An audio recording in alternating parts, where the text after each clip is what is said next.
point, for those of you that don't know me, I am the horticulture instructor at Shasta College, and I also coordinate the Master Gardener programs for Shasta and Tehama counties. Kristen, she's actually here, wrote a grant for us to basically offer and film a series of water-wise and fire-wise workshops that we would share with the public. And so this is the third one that we're offering on gray water, and also on just kind of best practices to try and reduce your water use in the landscape. So I will be talking for just a couple of minutes, about 10 minutes or so, on just a few ways that you can reduce water in your landscape, and kind of just best practices for irrigation. And then we're going to turn it over to Christopher Reamer, and he's going to be talking to you about gray water and how you can utilize that in your landscape. He has come all the way from the Bay Area to speak with us, so we're really pleased to have him up here. So as far as how much water to use, kind of a rule of thumb, and this is obviously depends, there's a lot of factors that are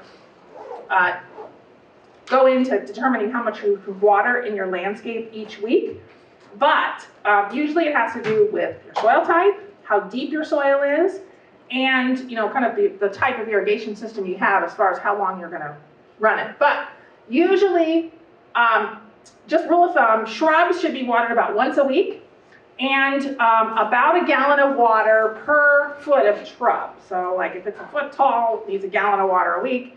If it's 2 feet and so forth, needs 2 gallons and so forth.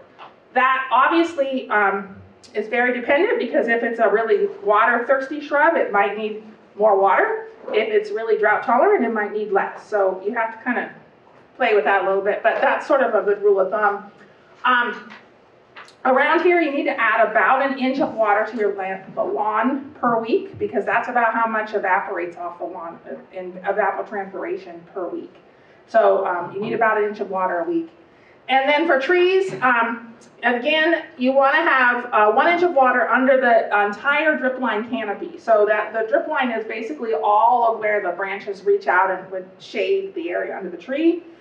You want about an inch of water for that whole entire area. So that could be several, if you have a really large tree, it could be several hundred gallons. But it is much better to water infrequently and deeply than it is to water a little bit every day. So during the drought of last year, I cut back to where I watered my shrubs once a month, and they survived. They don't look great, but they are looking fabulous now. They perked right back up as soon as they got some rain, right? So they were looking a little bedraggled by the end of the summer, but they made it. So how much do you know is an inch? So if you want to set out like cat food cans or tuna fish cans or anything that has the same opening circumference-wise, so you could use Tupperware or whatever. Just make sure it's all the same in its opening that's going to be catching the water. And then use a ruler. Make sure that you've cut the ruler off so that the inch starts right at the base of the can. A lot of rulers have a little extra on there, so make sure that I like a wooden ruler that I can cut, and then I can have it set right there. But then run your irrigation and see how long it takes to get that inch of water, or half an inch of water, or whatever, right? This can be done under drip system. You can put it under the emitter. You can put it under, your spray system, whatever. It also allows you to determine how much water is getting to certain areas. So a lot of our sprinkler systems especially are very uneven in their water application. So they may be giving you a lot of water in one area and less in another, and you can adjust that if you kind of know what they're doing. So I say put out, if you're going to do this, you want 10 to 15 cans or so, but the more the better, because then it gives you an idea, especially if it's a lawn or something. It gives you an idea of really how the water is distributed all over your lawn area. And then if you're checking for uniformity and you've kind of set those out on, this is for a spray system, or a rotor system, but a sprinkler system, not necessarily a drip system. Though you can do this with a drip system as well and put some at the beginning, some in the middle, and some at the end to make sure that you're getting the same amount of water all through your drip system. I have my drip system on a slope, and even though I run it with the slope, I have it kind of snaking around, and it definitely gets more water on the base of the slope than it does at the top. So even though I put in the emitters that are supposed to be, give you the same distribution throughout, it doesn't quite work that way. But if you set out the tuna cans or, cat food cans or whatever you're using, out randomly on your yard, let your system run 15 minutes. And the reason I say let it run 15 minutes, because then you can multiply by 4 and get an hour. So you know how much water you're doing an hour. And then you're just going to measure, again, using a ruler, and that will tell you how many inches per hour you're getting. If you multiply that number that you measured with your ruler and multiply it by 4 to get the hour, then you'll know exactly how many inches per hour you can put down. And then you can adjust your irrigation system however much you need to get that inch of water that you need under your tree, or the inch of water on your lawn for the week or whatever. Okay? So it's fairly easy to do that. Most systems that I look at here in Redding over the summer, people are watering too much. So it's not a matter of underwatering, they're usually watering too much. So you're wasting water.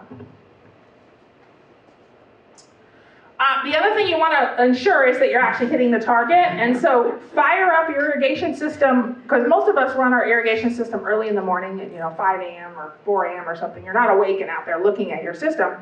Fire it up and look and see. Make sure that it actually is working like it should. You don't have a geyser because your sprinkler system is broken off, or you don't have a sprinkler that has become misaligned so that it's watering that curb rather than your lawn or whatever. So I always do this at the beginning of every season, and I usually do it a couple times during the irrigation season as well, just to check. And every time I find something wrong. I've never done it once where I was like, oh yeah, everything's working. There's always some issue. And it's not always apparent when I see it out there because it's hidden under a shrub, or it's in the lawn where you don't really see it when you get up and look at it later. The other thing you might consider is to converting your system to a drip irrigation system, especially in areas where you might have shrubbery or trees or something. You can save some water doing that. And there's a lot of different ones that you can choose from. My personal favorite is the inline irrigation line, where it has inline emitters, just because it's so easy to just lay out, and then if you want to take it up in the wintertime, you can. Easily just roll it back up, or you have the ability to make tree rings with it or whatever very easily. So that's something that is easy to do. The other thing that you can do, that a lot of people are a little bit intimidated by doing this, and you can buy kits that will actually attach to a hose bib or something. Not necessarily what I would suggest you do for your yard, but if you're wanting to do a garden or another area that maybe you normally water by hand, you can do something like this. You can actually put timers on them so that they'll come on remotely, so you don't even have to, you set a timer, it'll come on and run an hour or whatever you determine you need to run it. And you can have the setup right onto the hose bib. Now, and you can buy these kits so that all you do is go, and I need a drip irrigation kit for my hose bib, and you can set that up. But it does need to have, you want to have some sort of pressure reducer. For most of us, need a pressure reducer, and you need a filter. If you don't have a filter on there, then it'll eventually clog your emitters. So you need those two things, and then your drip tubing. So, and then most faucets nowadays have that backflow prevention, so that if for some reason your drip tubing is higher than your faucet, it'll dump that water out and it won't go back into your system. They also have these kits that you can actually take a riser from your existing sprinkler system, so you don't have to do any underground stuff or anything. You can put them right onto the riser in your lawn or whatever. You can put these kits on there and set it up to where you have drip tubing coming right off of that. So they have all kinds of different things that you can look at. If you're interested in some of these things, you can look online to kind of see which manufacturer you like best as far as what their equipment is. Also, Amigo Irrigation has quite a bit of different drip emitter stuff that you can look at as far as the conversion kits. So, and then I think even like some of the big box stores like Lowe's and Home Depot have some of these conversion kits as well. So you're welcome to check those out. Are there any questions? Anybody have any questions for me? Yes. Yes. On your previous slide, it said minimum 18 inches between emitters. Is that for shrubs? Yes, for shrubs. If you're you can get them at different ones. The reason I suggest 18 inches is just because most shrubs are not, not that close. So I say you want at least 18 inches part of that, but you can get a lot of them are 12 inches apart. It's just that's the standard. They give you a foot apart, and that's okay too. Just realize you won't need as many of those emitters, so you won't need as much in your bed. You can spread them out a little bit further. And Doug did a really good talk at our last workshop on kind of setting up your drip system and how to go through all of that. So we'll have that video to share a little bit later in the year. So if you're interested in that, let us know. We'll make sure that you get a copy of that, and we'll have it out on our website as well. So, all right. I'm going to turn this over now to Christopher Reamer, and he's going to be talking about gray water systems. And I'll have you kind of introduce your credentials and stuff so I don't get something wrong. Okay, great. I'll get rid of this and pull up your. Okay. I have a bio slide in there, so I'll just Perfect.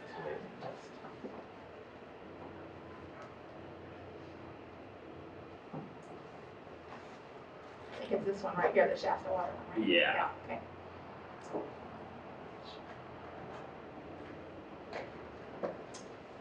I guess I can click the mouse if you want. Okay. I'll click through. Okay. Yeah, just press in. Okay. Yeah.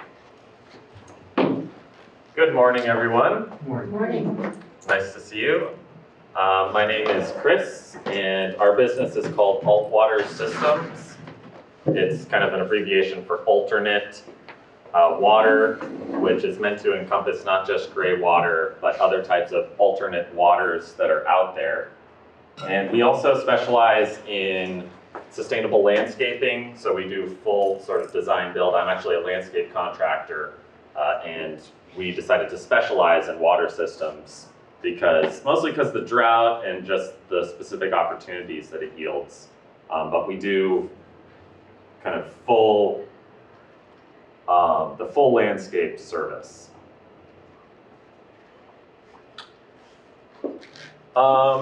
Want to thank you to the Master Gardeners and Limon and Shasta College for supporting this workshop. Always a great opportunity to share information. This is a really exciting field with a lot of new developments occurring all the time, so there's always something new to learn.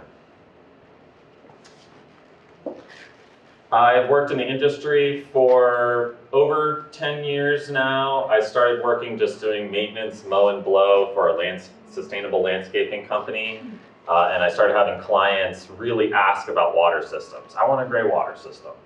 And I did a training with Laura Allen from Gray Water Action. If anyone is familiar, they're pretty much the leaders of the industry and have written numerous amazing books and are constantly doing more workshops. So if you want to keep going, expanding your knowledge about gray water, I would definitely recommend Gray Water Action as a wonderful resource. Is that a book or? It's an organization, a nonprofit, and they have multiple books that she's written as well on the subject. Who's the author? Laura Allen.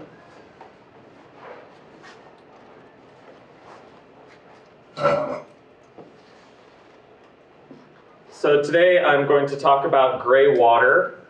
Specifically, I know you guys are gardeners, so I will try to hit it from the horticultural side of things. And there's also a lot of hydraulic water type of information in here as well. My goal is to give you kind of a sample of everything that's out there. There's a full spectrum of systems, all the way from very simple do-it-yourself type stuff that anybody could do to pretty advanced, complex systems that you really need a professional to install, but that are able to automatically manage all of your irrigation and use multiple different types of water at the same time. So I'm just gonna kind of present the options, and then you guys can pick and choose what makes sense for you. What I'm going to be talking about today is dual plumbing. This is separating out your plumbing for gray water. A lot of times we find houses where they have a second-story bathroom, and when they ran the plumbing, they combined the gray water with the black water from the toilet before the pipe comes downstairs. Constantly I'm meeting with people who want to do a gray water system, but they don't have the plumbing to support it. So if you ever have an opportunity to build a new house or retrofit your plumbing, their dual plumbing is one of the simplest things. I'm going to talk more in depth about each of these subjects. So we'll talk about low and high-tech systems, permitting, understanding what are the regulations pertaining to gray water, look at how much gray water we produce and how much fresh water that means we're actually going to save, integrating gray water with our other types of water systems, rainwater, fresh water, future expansion. A lot of times we might evolve our system over time, so we've kind of tried to adapt a strategy that sets you up for maximum flexibility. And then just looking at some of our projects, what we've learned, and a lot of mistakes. A lot of people go through the same process of throwing together a janky gray water system that fails horribly. So we want to save you some of that hassle and kind of let you know ahead of time what's going to work, what's not going to work. First of all, we want to understand, so what is gray water? Some people are confused. It might be kind of hard to see here, but we have in the family of alternate waters here, we have water conservation, who leads the pack. So we know, the single most important thing we can always do is conserve every drop. Doesn't matter even in a year like this year. The feast or famine regime of water in California is surely going to continue. So conservation is really a way of life. Gray water is water that comes from your showers and your bathroom sinks and laundry machine. So those are the three big ones. Kitchen sink water and dishwasher water is black water in California. So you're actually not legally allowed to reuse that water. There are other states that have slightly different classification, and maybe over time that might evolve, but kitchen sink water is very tricky to reuse. We've done a lot of experimental systems that have failed because of the oils and greases that come with kitchen sink water, so it pretty much makes sense that it's considered black water. Rainwater is pretty obvious, the stuff we capture off our roof. It's much cleaner than gray water and easier to use in some respects, but we know it all comes during the time of year when we really don't need it. I know you guys are slightly different microclimate up here, but at least for sure, for us down in Sonoma, it's like never rains in the summer. So that's the problematic part about rainwater. Stormwater is kind of related to rainwater, but we're talking more about runoff and being able to capture stormwater and infiltrate that water. And we won't get into that a lot today, but some of the work that we do deals with that. There's a relationship between flooding, catastrophic flooding, and cutting off floodplains. So what's happened historically in development is that people have decommissioned floodplains and drained them and turned them into buildable sites, and put all of what was floodplains into channelized canals. And that works for a little while, but then ultimately it results in kind of a catastrophic flood that happens downstream.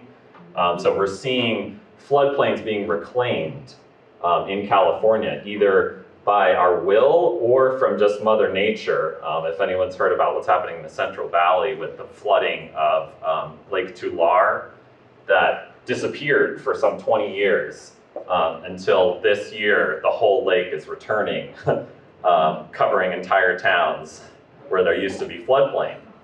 So it's kind of one way or another, water always wins and finds its way to come back where it wants to go. So we gotta think about that in our design. And reclaimed water is treated water. So that's gone to a wastewater treatment plant, been disinfected, treated through multiple stages to the point of being really pretty clean, maybe even cleaner than potable normal water. So that's kind of a whole different subject, and gray water is not treated.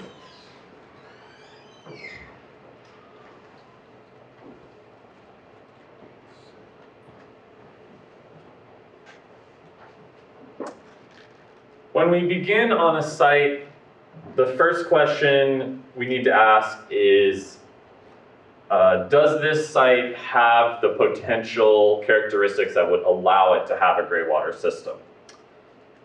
One thing is you need a minimum amount of space to infiltrate that water. If you have a really small yard, you might not be able to actually soak in your gray water without it overflowing and ending up over at your neighbors. So that's really important because it's always illegal to have your gray water overflow and run off. Because when you do that, you're actually carrying nutrients into storm drains and contaminating local streams. So the first question is there enough space? Are the pipes accessible? If you have a crawl space, then there's probably a pretty good chance that you can have a gray water system. But if your house is on a concrete slab, then all the plumbing is already poured into the concrete. So that's looking more like a remodel situation when you would be able to access that water. That you'll have to design a creative pathway to get around. But sometimes you can cut a strip out of concrete and make it into an artistic opportunity or something like that.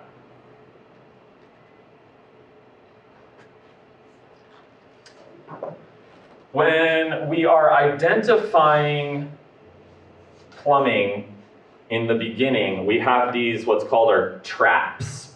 And you've seen them under your sink in your kitchen. It's kind of like a loop where the pipe goes down and back up again. And those are designed to be full of water all the time. And they're actually kind of like a protective barrier that prevents sewer gas from going back into the home. That's our clue for identifying showers in the crawl space. Because if you're not a plumber, it can be really confusing when you get down there, which is the actual pipe. We always do a trick where we have one person run hot water up in the house while another person feels the pipe in the crawl space to completely confirm we've got the right pipe. Because it's easy to mix stuff up. There's also what's called vent pipes, which are just letting air in and out of the plumbing system. So those can be easy to confuse and end up cutting into the wrong pipe. Do the vent pipes generally have a J? No, yeah, the vent pipe doesn't have a trap at all. So the trap is your first clue that you've got the right pipe. In this drawing, we can see the way a typical gray water diversion would look, where we have the shower, laundry, and bathroom sinks, and then right before that pipe joins with the black water, we have what's called the diversion point.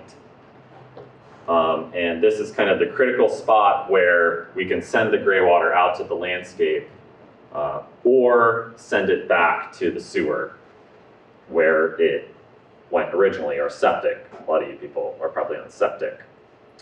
And that diversion spot, you want that to be strategically located in your house probably by part of the house that you could later have a tank or a filter array close by to that.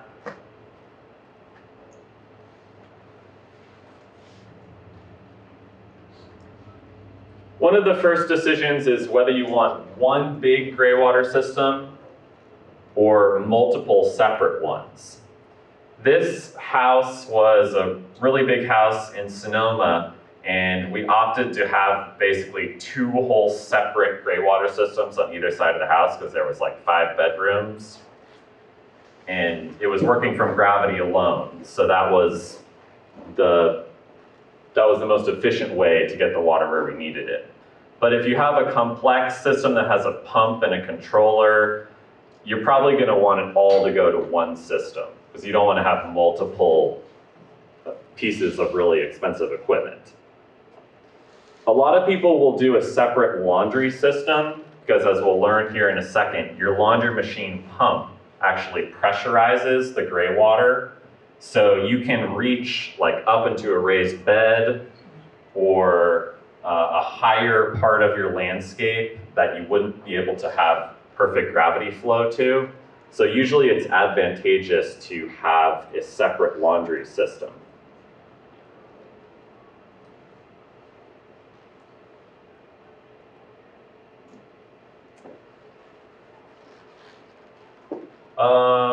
Okay. A lot of times people have an opportunity to prepare for a gray water system, but you don't know exactly what you're going to do yet. The way that we can set ourselves up for that is you can identify where along your house you could have a tank. Usually a tank is going to be buried in the ground, but you need to have a space that works with the rest of your landscape layout. They're not pretty, but they're essential equipment. So you want to kind of identify where could a tank work and make sure that that's where the line comes out of your house. And even if your system doesn't have a tank, and we're going to learn here in a second that usually the simplest, most effective systems don't have any storage or filtration. They're what's called landscape direct. You might want to put a tank later. So the important thing is that you have what's called the stub out, which is where you leave a pipe saying, I'm going to connect a gray water system later. You have that located right by where you could have your tank and equipment later. So you're thinking ahead. The other things we need to think ahead of in the landscape are infiltration areas. If we just dumped gray water on top of the soil, it would run off, it would be exposed to people and pets.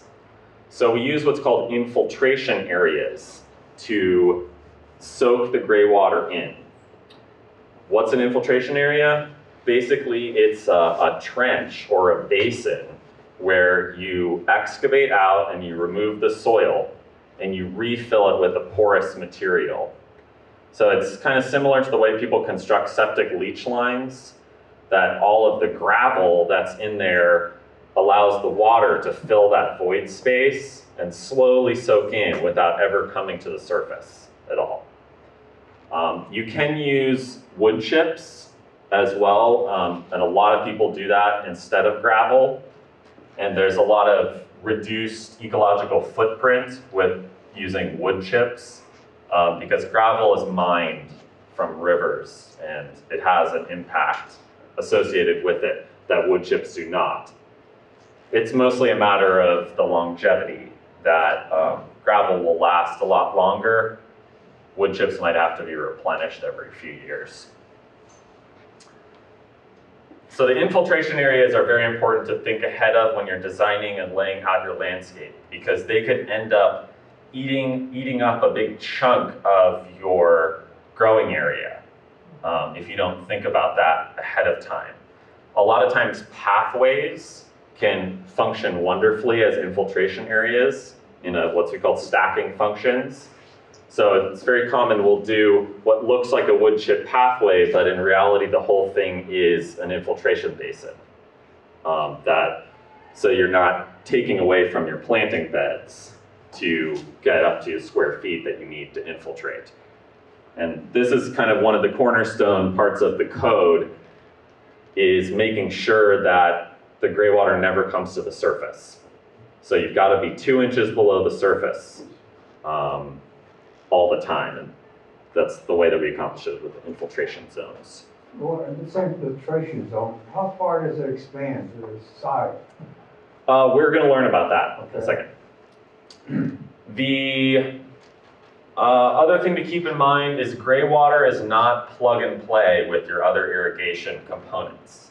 So you can't use the same drip emitters, you can't use the same drip solenoid valves, pretty much all the stuff that you use. You might be able to use some of the old lines if you have old buried lines, but generally you need a specialized drip emitter for gray water that is resistant to bacterial growth, because what we've got with gray water is it's not just the sediments and the material that's in there, but it's the biological activity that is associated with that, because all those nutrients just make algae and stuff grow like crazy in there.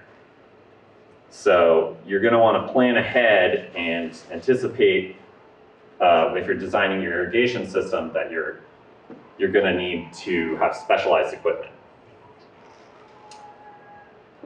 To look at the types of systems and launch right in there, the laundry machine is usually sort of the entry-level system for people getting into gray water.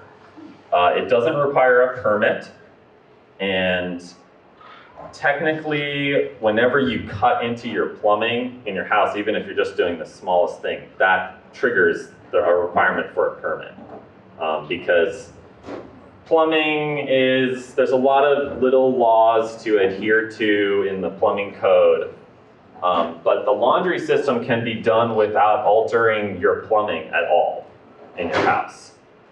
We have down in this lower left-hand corner what's called the diverter valve.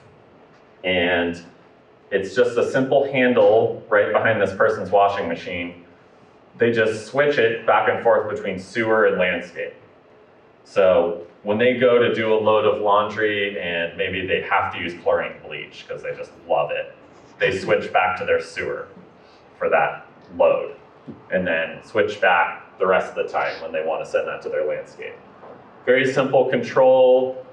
The discharge hose from your machine is connecting to one side of that valve, but you're not actually having to affect any of your pipes in the crawl space or anything at all. So this is often can be done for less than $150 in materials. Many places have rebates that will pay you to do this, at least for the materials. So very simple system. And landscape direct, so there's no tank, no filtration, and we're essentially doing a form of targeted flood irrigation, basically, using these infiltration basins. So we can see the trees in the yard and the different plants, and it wouldn't be like an open trench that's taking the water, like kind of this suggests, but it'd be a pipe that takes the water to outlet in all those different areas. And Yeah. that pipe is covered by these 2 inches of bark or wood chips or Right, yeah, or at least where the water actually empties out of the pipe has to be covered. Yeah. Did you have a question? Does this require filters for the soap for your plants or anything? No, it doesn't. It doesn't. What you take into account is that there's 3 main things in soaps that are bad for soil and plants. Salt, boron, and chlorine bleach. So you can always, if you have to use a product that has those things, you can always switch the valve back and send that to your sewer. But generally, you're going to want to shop around and get a laundry detergent that doesn't have salt in it. And that can take a little bit of looking around because sometimes the ingredients are not readily right on there. But salt, as we'll learn later, accumulates in the soil. It doesn't just flush out. So it's one of the more finicky things you want to be careful with. But generally, all the other soaps and nutrients are kind of like food for the soil, for something. So it's not fundamentally bad. The simplest system from showers and sinks is what's called a gravity-fed system, also known as the branch drain, which pretty accurately describes what it does. We don't have the internal pump of the washing machine, in this case, that's pushing the water through. So we're relying on a very strict, what we call 2% slope, which is the way plumbing systems are set to perfectly carry the water downstream from gravity. The diverter valve is the same kind of concept. It's a bigger valve, but it does the same thing. And we can see it here. It's before the toilet, but after all of the gray water fixtures. And we can notice that the laundry is going through this kind of system as well. So you can also send laundry through a pure gravity-fed system. We're using what's called a Twin 90, which we'll look at in a second. It's a type of irrigation fitting that perfectly divides flow in half. So that splits apart the flow, and then there's a little cross section down in the lower right-hand corner of kind of what an infiltration basin looks like. We will look more specifically at that in a second. So this is, for the vast majority of people, this is going to be the most practical, best system that you can look into doing, especially if you are not trying to do a really complex irrigation project in your yard, but if you're trying to irrigate trees, large shrubs, reduce your impact, kind of get the most bang for your buck, these systems are awesome. There's basically no moving parts to break and go wrong. They last years and years and years. They have almost no maintenance associated with them at all. So they're like the bread and butter of simple gray water systems that really work.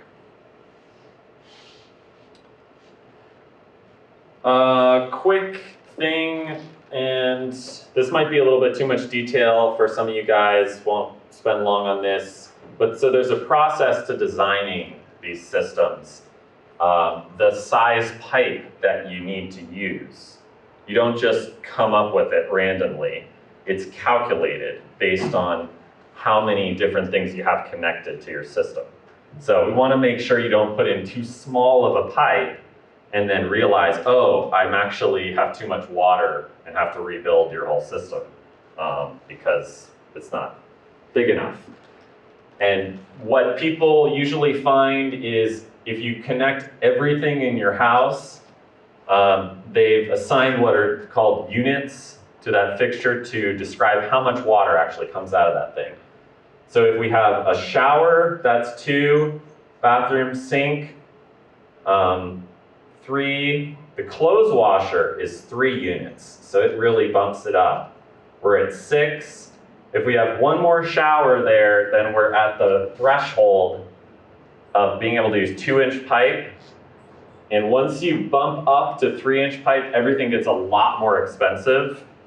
The diverter valve, everything is like double as expensive. So a lot of people kind of try to sneak in under that 8-unit mark to not have to have such a big pipe. So again, these are resources to be used during your design. Closer look at the diverter valve. This is the type of valve you would have for showers or a whole house system. And it works in the same way. It has 3 what's called ports of this valve. One where the water comes in, and then we choose between 2 outlets. one that goes to your landscape, and one that goes to your sewer. And this would most likely be in your crawl space. This situation has a really big luxurious crawl space. More often than not, people have small crawl spaces and have to use what's called an actuator. If you have to like crawl like a worm 100 feet to get to your diverter valve, that doesn't classify as being readily accessible. So the code states that, so you not only have to have this diversion capability, but you have to actually be able to get to it and use it. So another requirement, if you have a typical crawl space, is this component called an actuator. And all it does is it just turns the valve for you. And all you have to do is flip a switch. So that's usually a feature on most projects. It's a low voltage power supply, so you don't have to get an electrician or anything involved. Pretty easy to set up. You can put the switch anywhere in your house. So a lot of people will put it in the bathroom, in a cabinet, or maybe by the laundry machine.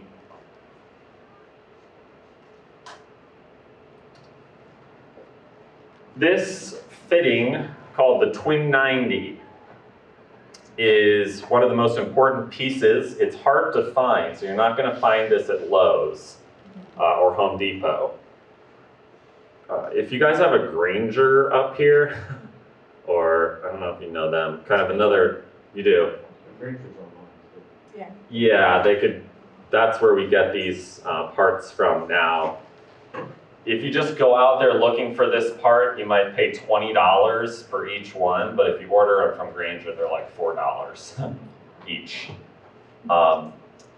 They are one of the most important parts of the gravity-fed system. You can't use a T for this. A lot of people will try to replace it with just a T, but a T fitting doesn't have that sort of curve to it that divides the flow. So we can see that the level on there is perfectly level, and so when the water comes down through there, it'll split 50-50, going in either of those directions. And you just keep splitting it apart until you get up to usually 4 outlets is a nice kind of conservative but full system. You can go up to 8, but then you'll end up with just a little trickle coming out of each one. So usually about 4 outlets is good. In that situation, each one would have 25% of your total flow. Here's a look at an infiltration area for a laundry system before it was backfilled. So the laundry system is using the pressure from the machine, so it's using a smaller pipe, 1-inch pipe. And where the water actually comes out, we use valve boxes. So these purple little boxes are frequently used in irrigation. And they basically have a lid you can easily take off, and in there you'd see the end of the pipe where the water is emptying out. If you didn't have that and you just stuck the end of the pipe into the soil, debris would accumulate around the end, it would clog, could back up the machine and hurt the pump, something like that. So this is a frequent element of these systems, is that the outlet is actually accessible and maintainable.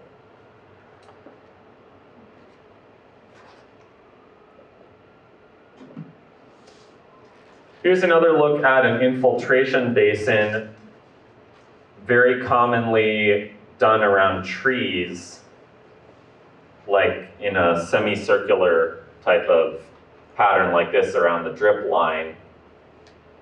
So you would refill that with wood chips or gravel, and then it would nourish this baby tree that we have right next to it. Some of the calculations that we do associated with this look at the surge capacity. So we want to make sure that we never overflow our basin and that it doesn't pour over the surface.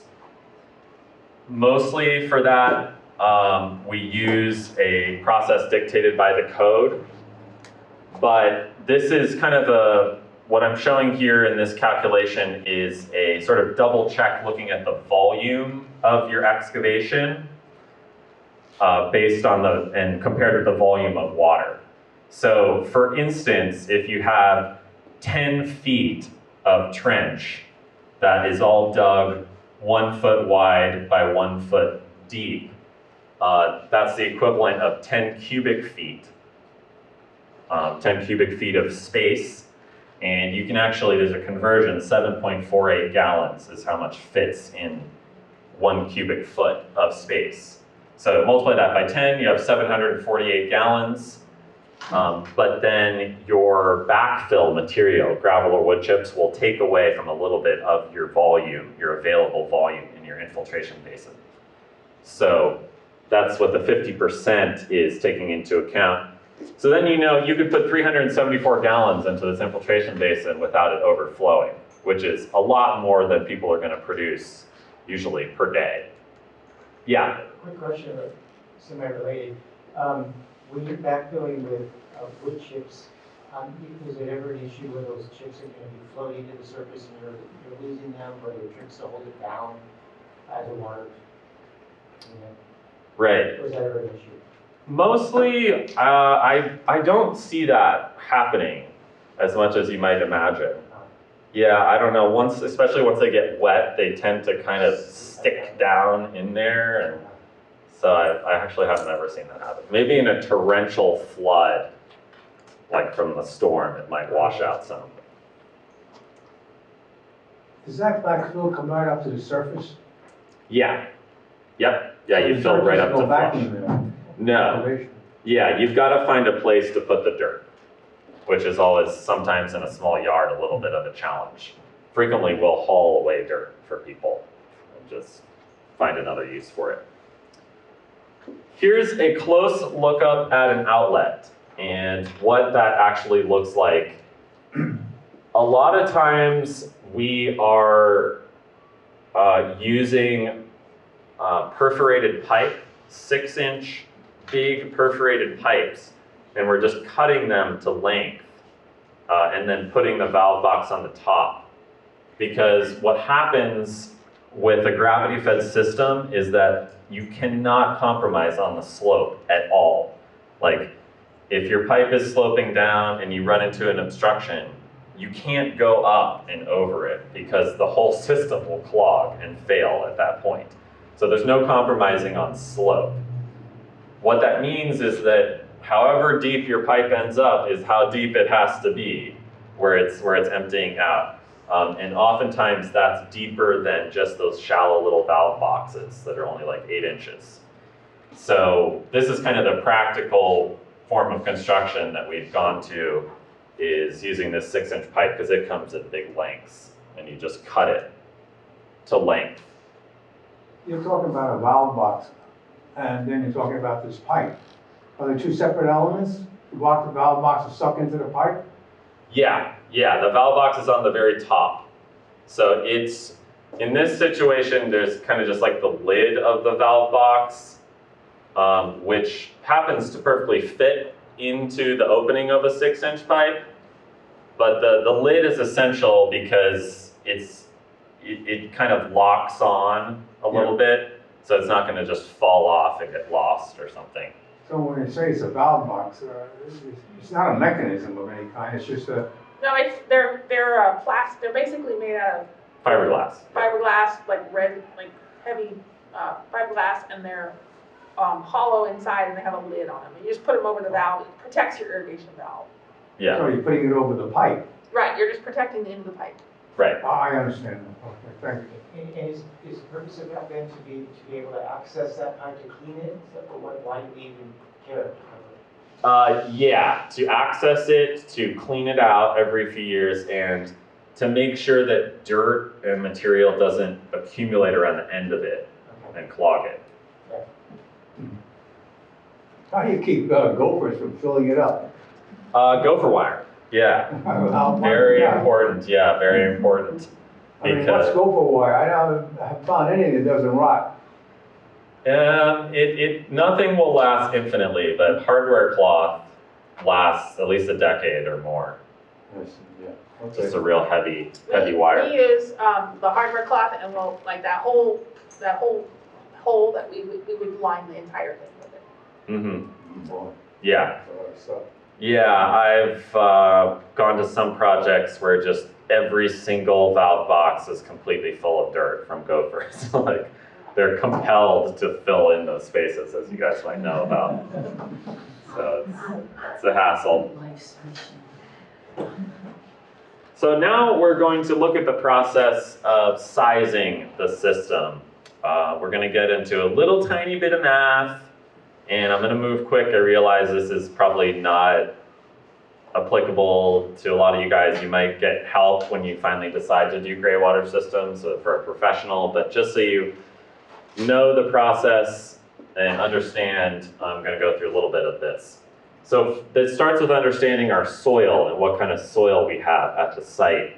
You guys probably know all about soils since you're gardening experts, but obviously we have soils of different heaviness, texture, and infiltration rate is ultimately what it boils down to, which is how fast it soaks in the water.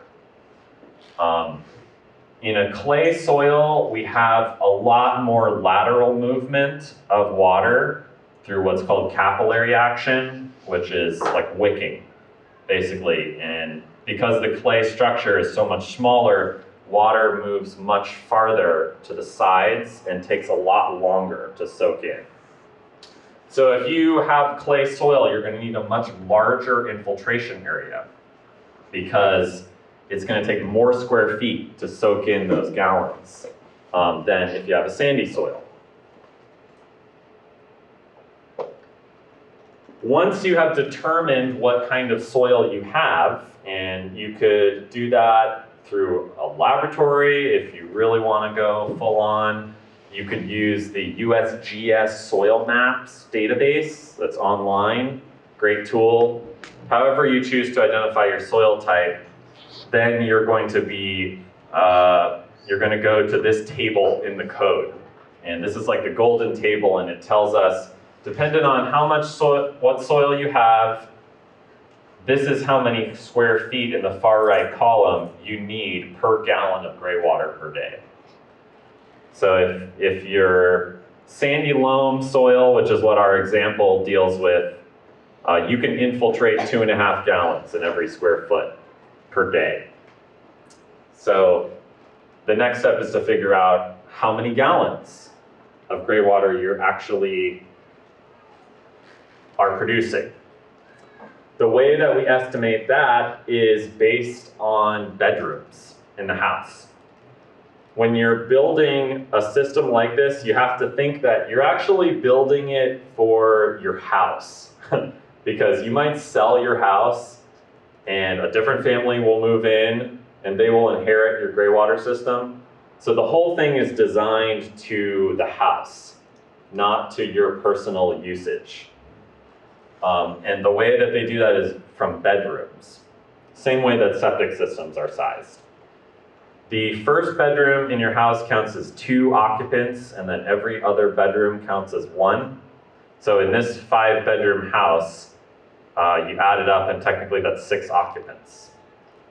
Then the code, and we can, if you Google California Plumbing Code, Chapter 16, you can find the gray water code. I just have kind of cherry-picked the most important parts of it for you guys. Chapter 16.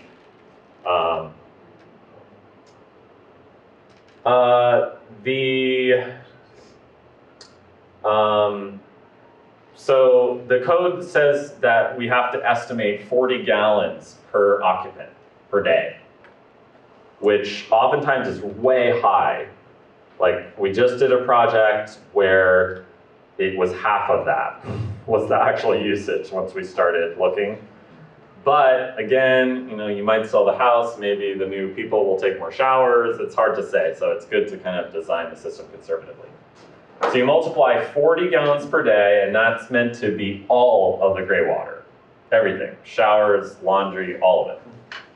By the number of occupants, so in this situation we have 40 times 6, 240 gallons per day is what they think the gray water they're going to produce. So that's a lot of water. And we know that gray water is over half of all the wastewater we produce from your house. So toilets use a lot, but we're talking about half of all the water that comes out of our house is usable. So it's quite a lot. Our next step is we know we're producing 240 gallons per day. We have a sandy loam soil that can infiltrate 2.5 gallons per foot. Divide 240 by 2.5, and we know we need 96 square feet of irrigation area. So this is kind of the golden number. When you get your permit, they're going to want to see this process. Or even if you're just doing it for yourself, this is the process to make sure you have a safe system that's not going to contaminate your local stream or end up causing problems with your neighbors. You're going to be able to soak in all that water without it coming to the surface. What happens if you don't have a big enough infiltration area? Gray water can overflow. It can go into storm drains. There's actually, in some parts of Latin America, like in Costa Rica, it's actually the endorsed civil design to send your gray water into the storm drain. Like when you see a house, it's a fully legitimate thing to just dump your gray water right into the ditch that's there along the road and have that just go into the storm drain system. There they've got 120 inches of rain a year. It's just like washing that stuff out into oblivion. So it's still a concern. And in a lot of areas, it's really common to see people do the same thing here in the US, but all those nutrients and soaps, it's not good. It's not good for, causes algae blooms, and all kinds of problems. So in the winter, you're gonna want your system to be off. You don't wanna be putting tons of gray water into a flood that's going by you. So that's part of why that we have that main valve, is to be able to turn it off in the winter.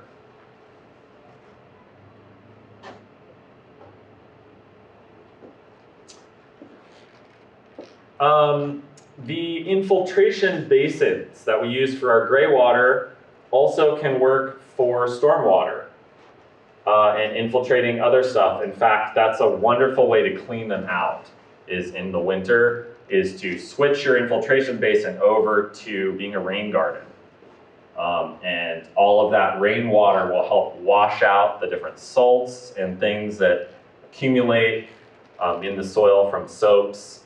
So it's a rain garden and an infiltration basin are pretty much the same thing. It's kind of just like two different types of water infiltrating in the same type of construction. Lots of different ways. I was mentioning before how whenever we infiltrate a little bit of stormwater on our property, we are reducing flooding downstream for somebody else. So all that water's got to soak in one way or another. So the more that we can capture that roof water and soak it in before it goes off, the more we are helping the whole system work better.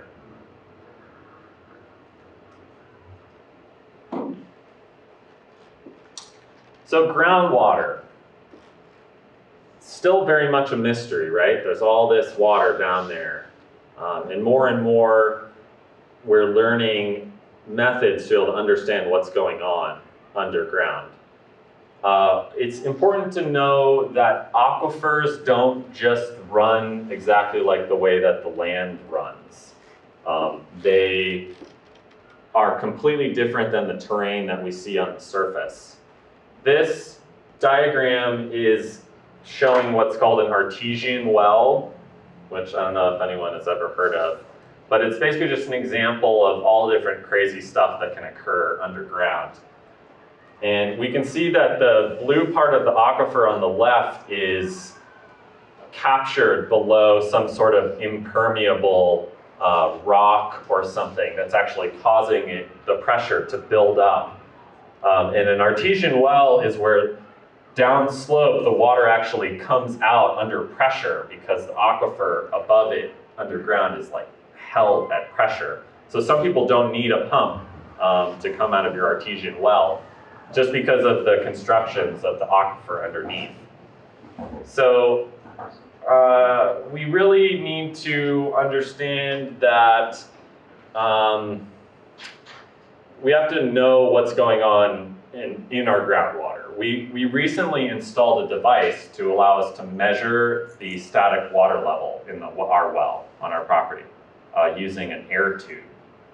And you can actually use a hollow tube filled with air and pump it up with a bicycle pump, and it will fill that part of the pipe that's above the water level, and you can see an exact PSI, pounds of pressure, that will show you the exact depth of your water table.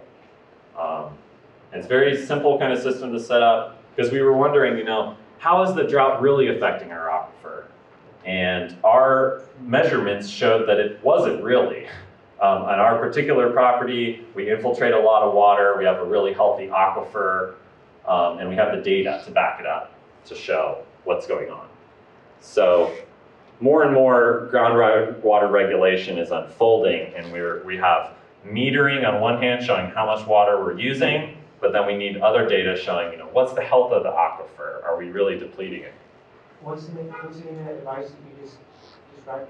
Or is there- Yeah, I don't know that it has a name, but it's basically a pipe that's filled with air, with pressurized air. Yeah, if you Googled it, there's an awesome video on YouTube of a guy setting one up. We basically just we have our well, and there's the pipe that takes the water out of the well, and then we installed another PEX pipe that's about 100 feet, and it's just empty. And then on the very top is a bicycle pump connected with a pressure gauge.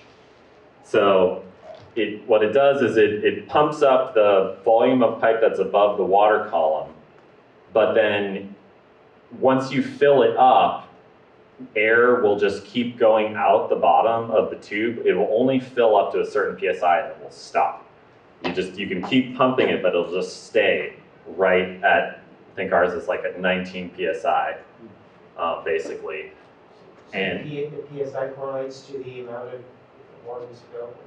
yeah, it ultimately correlates to the amount of linear feet of tube that's in there filled with air above before it hits the water.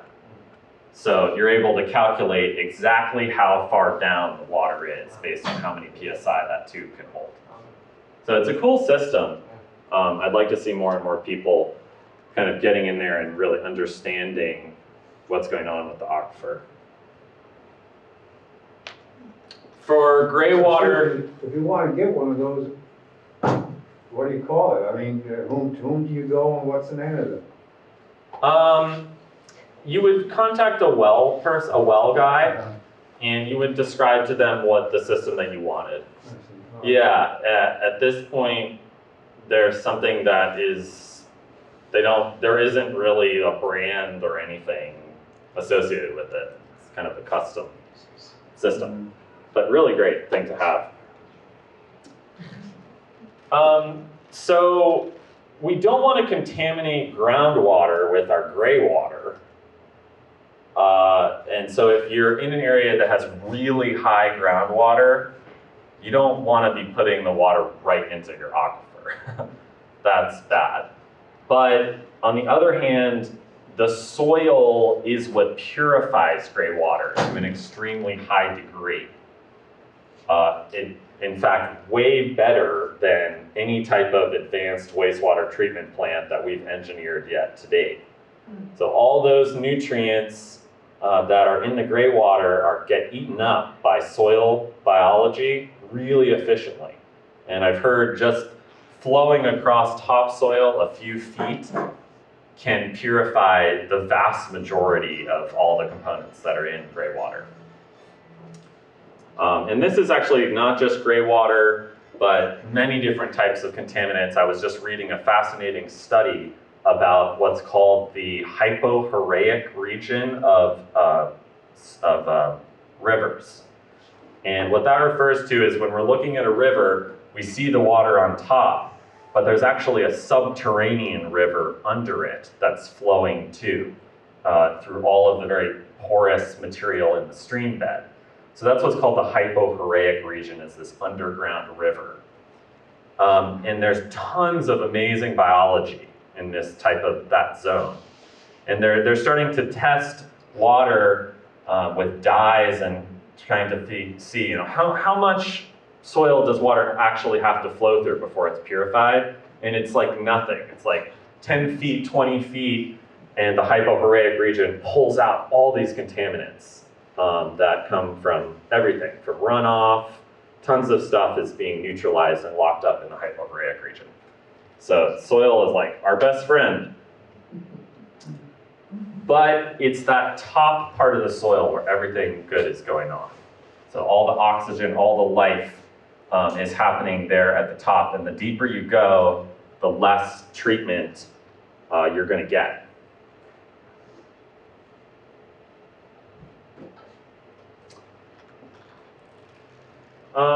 Soil salinity.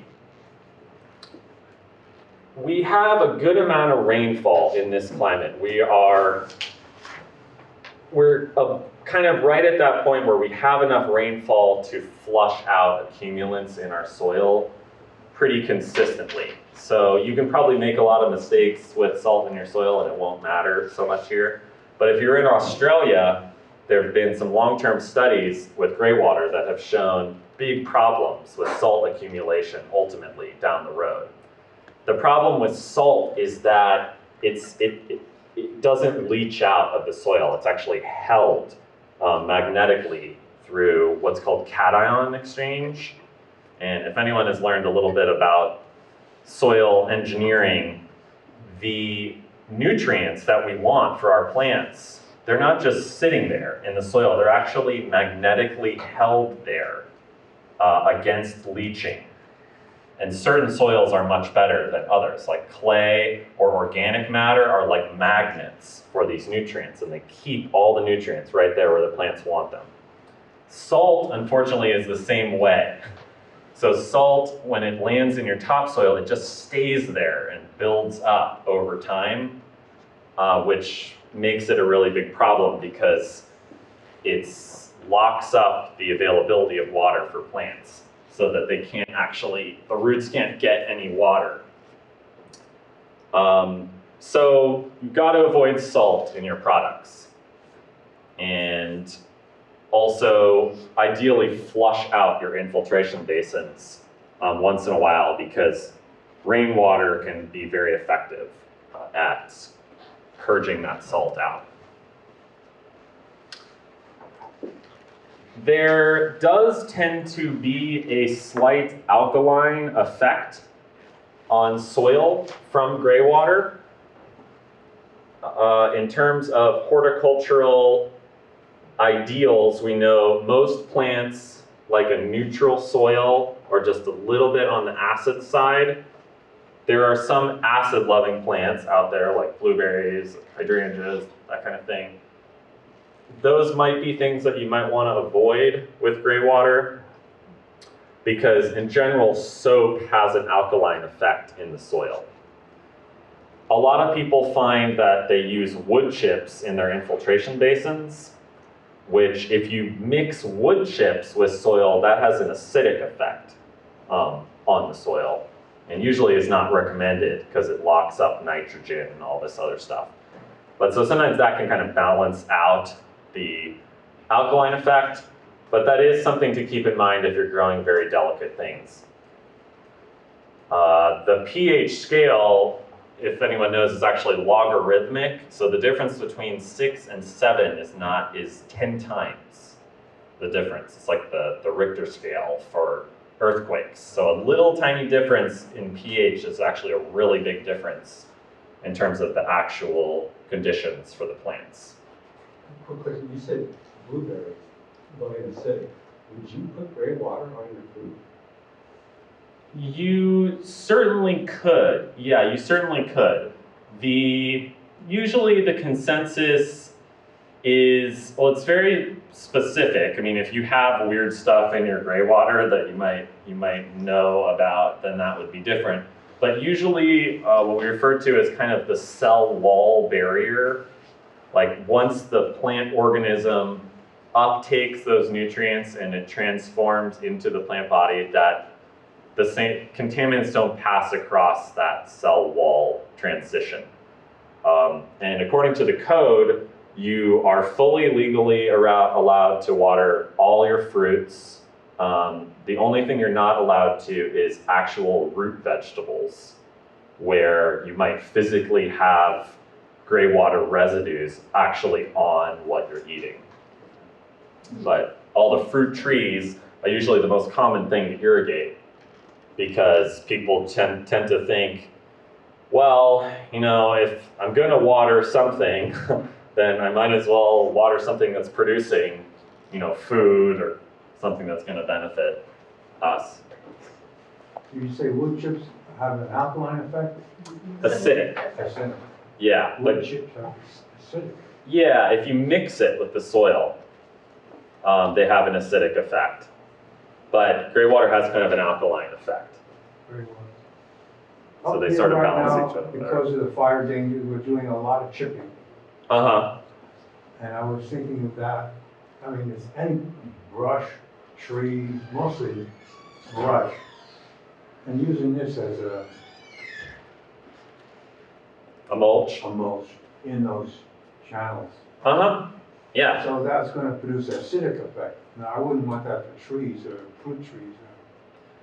As long as you don't really incorporate it and mix it with a bunch of soil, it won't have much of an effect at all. Mostly It's where, like periphery. yeah, mostly where you see that is when people inadvertently use mulch as a soil conditioner and they actually mix it with the soil, which isn't usually recommended, because there's a relationship between nitrogen and carbon in the soil where there's so much carbon in wood mulch that the process of decomposing that depletes all the nitrogen in your soil. And so your soil is like impoverished for a few years, but then it rebounds afterwards. So that's why most people don't incorporate wood chips in their soil. With the exception of root vegetables, is it copacetic to use gray water in vegetable gardens? Yes, definitely. Yeah. More often than not, it's a logistical challenge of the infiltration basins taking up too much space in your intensive vegetable garden. And that's why most people do trees, because they're in a kind of a more permanent spot that you're not working with as much, and every single square foot isn't as valuable.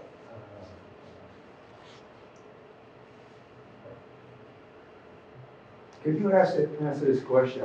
Yeah. It's related in some ways. It's the effect of this.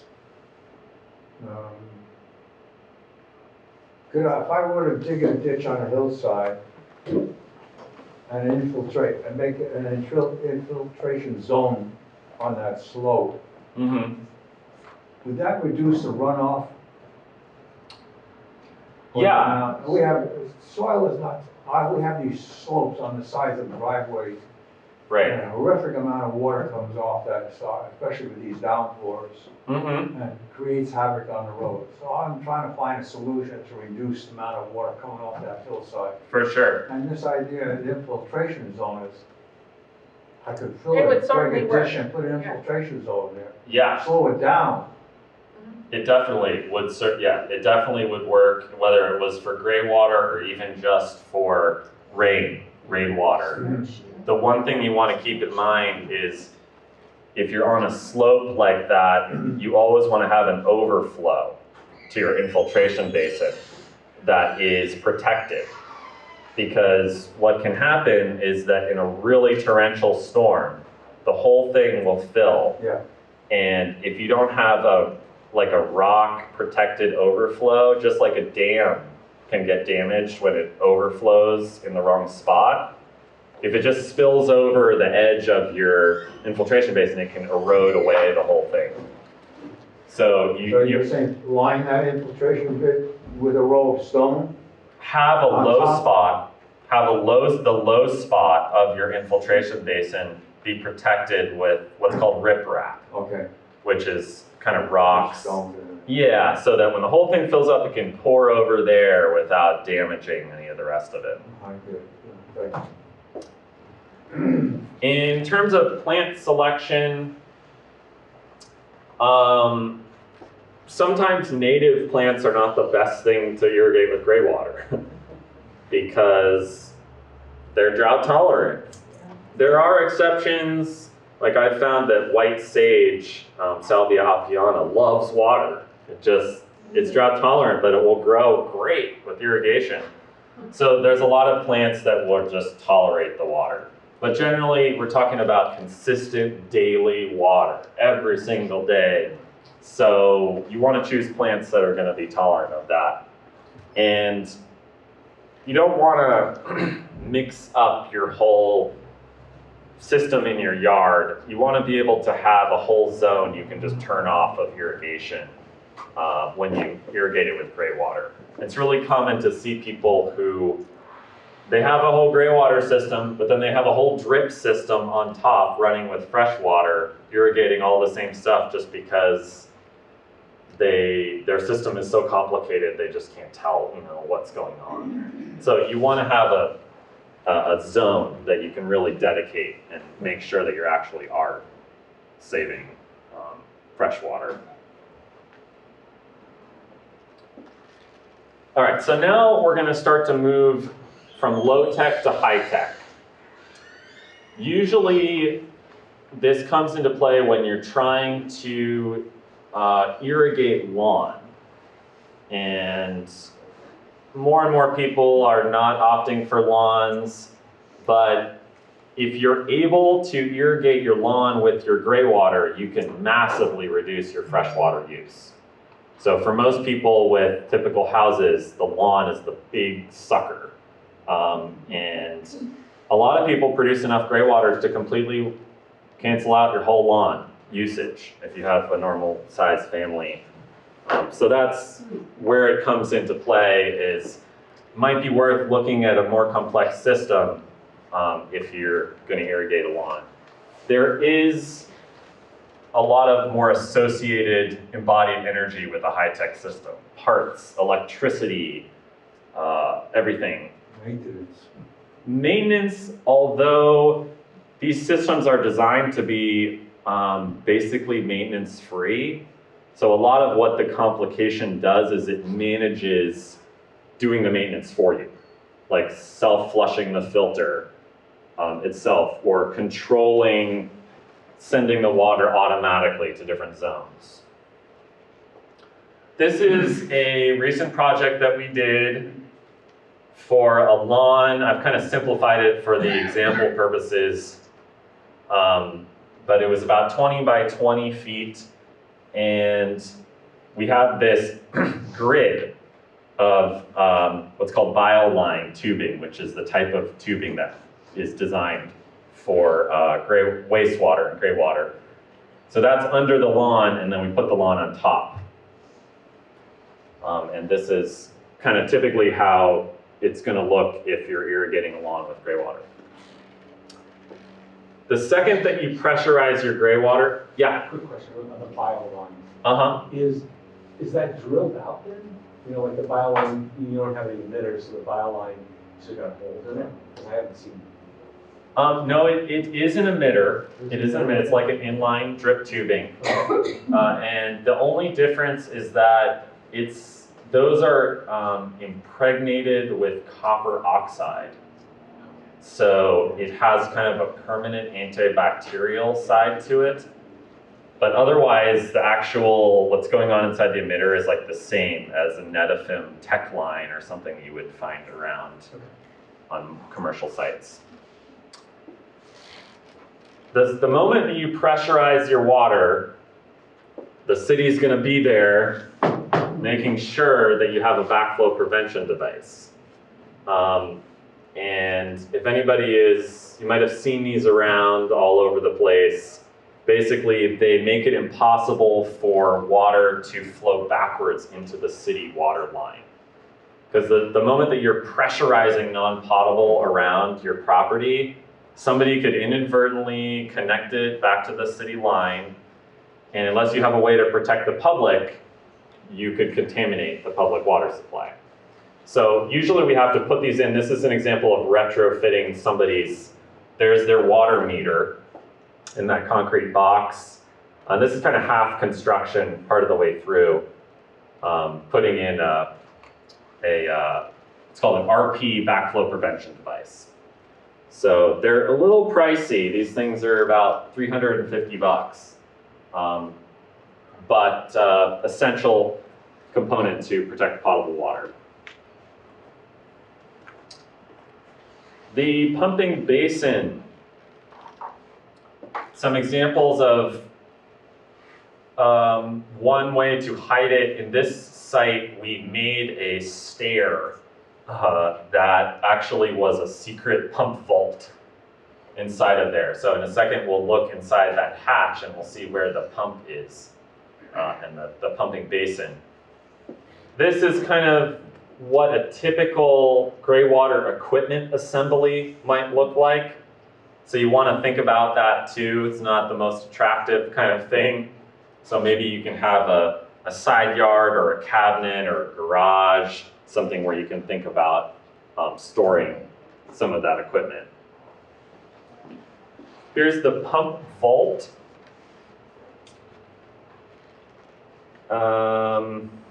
Lots of different ways that this can look. You can add extensions to the basin to bring it up higher if yours has to be deeper. The most important tricky part about this basin is it has to be able to passively overflow back to the sewer. And so this is in a situation where your pump power fails, power goes out. Basin fills all the way up with gray water because nobody realizes what's happening. We don't want it to just pour out the lid of the pumping basin and make a huge mess in your yard or contaminate something. So you have a pipe in there where it says overflow to sewer so that it passively will just pour out a pipe into the sewer.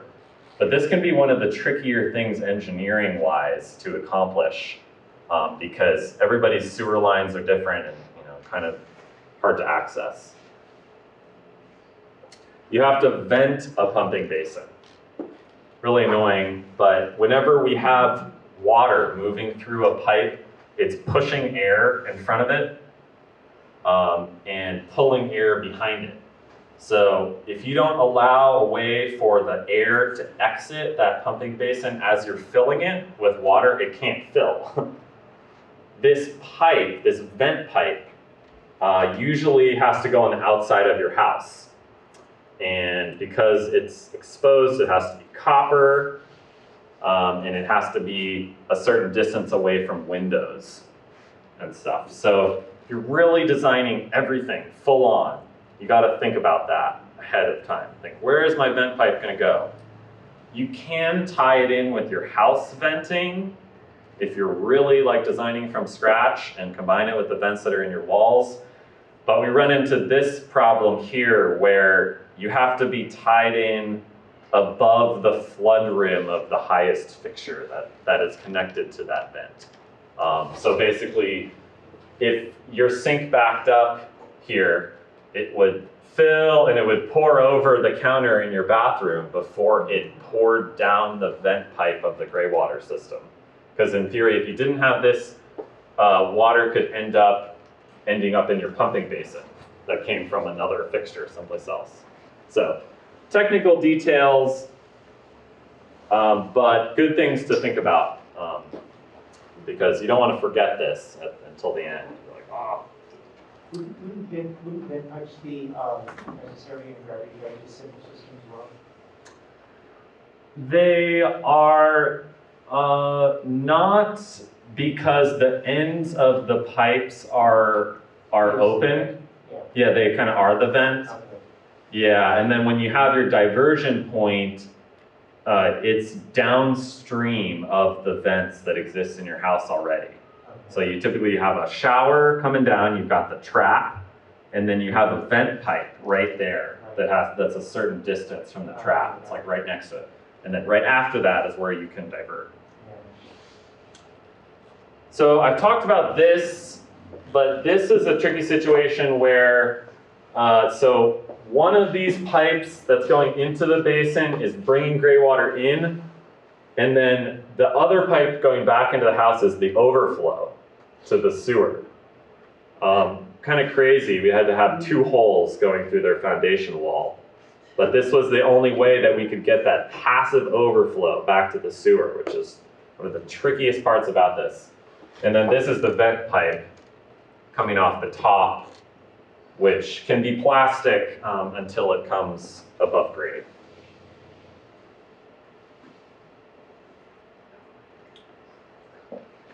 This is our most kind of new design that we're working on. It looks pretty crazy, huh? Yeah.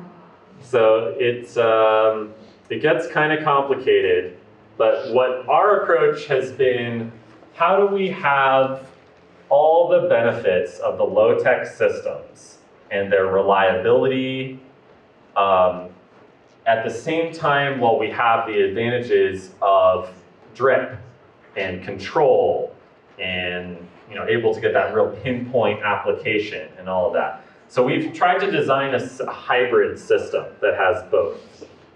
One of the things that's going on in this system is we have a filter that self-flushes itself.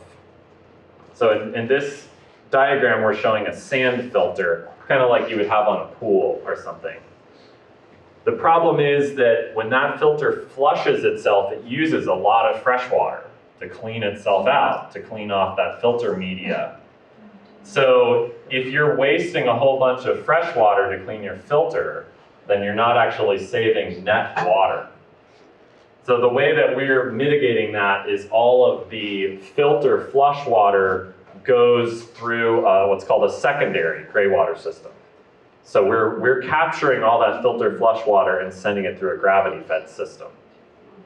So this infiltration basin is functioning just like a gravity-fed system, but we're capturing all the filter flush water and any kind of overflow that might happen.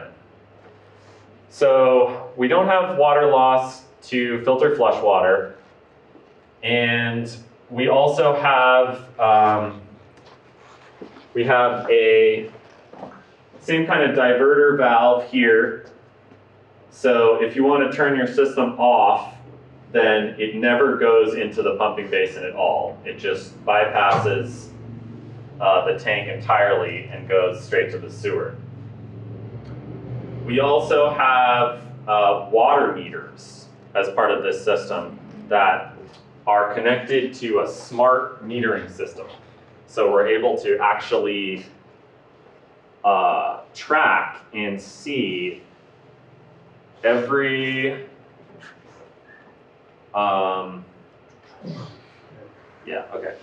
We're able to track and see every single gallon that goes through in real time on your computer, and know exactly when you need to apply more water to the lawn, when you've been producing more than enough. So this kind of, you can't manage what you can't measure is the idea here. And water meters really give us that power to know what's going on. This system had a screen filter. So that green thing on the left is a self-cleaning screen filter. Just like a drip filter, but it has a mechanism to backflush itself that we can control.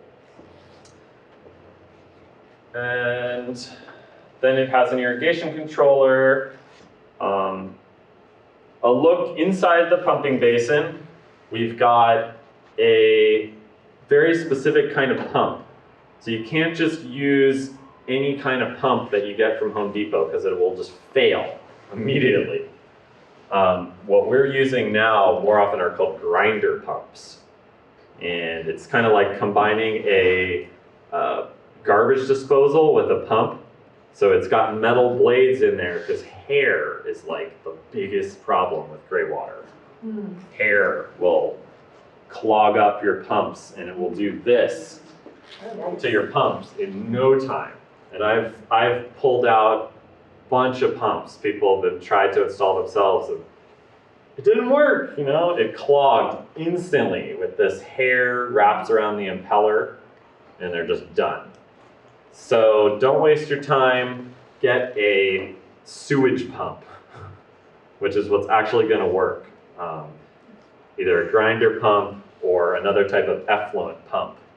They're the only ones that will actually stay working. The pump is kind of like the heart of your system. And it has a float switch in there that whenever the basin fills up, it pumps out. And it's just kind of the simplest first level of control of your system. I'm just curious, this Rabbit system, what's the cost? This system was not as cheap as it could have been. And so I wouldn't say that it was broadly applicable, and I've been updating this design.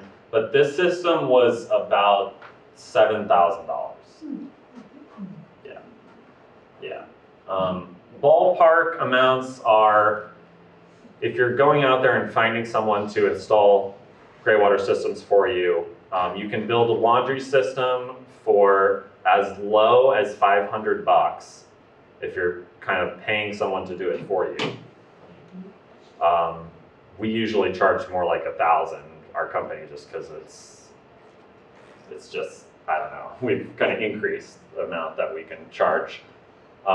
Shower systems are more like $2,000 usually, like out the door for a professional. And a permit would add some to that. And usually these kinds of systems are going to be $5,000 and above. Is that retrofit or is that a new construction? That's retrofit, yeah.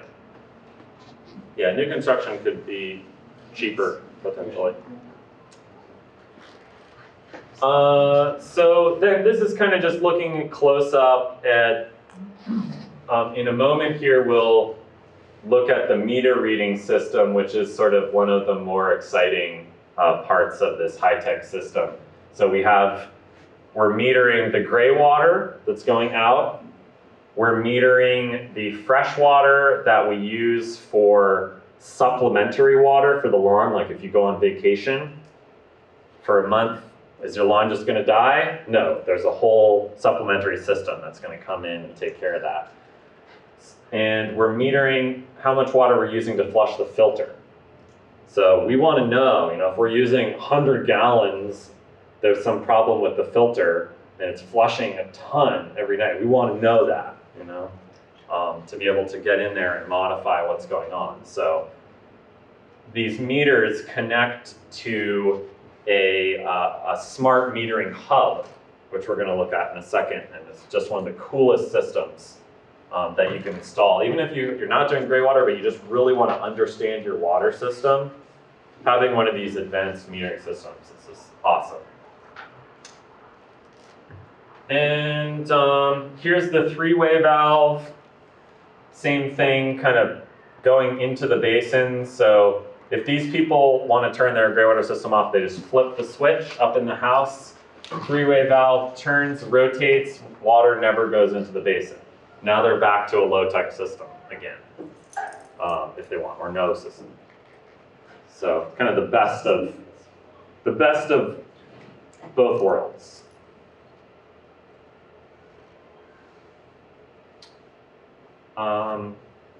Filters is the cutting edge of gray water development right now.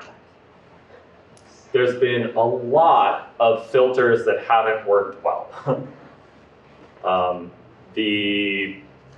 Many people have tried to use cartridge filters or socks that you clean yourself or all kinds of crazy stuff. A lot of horror stories, basically.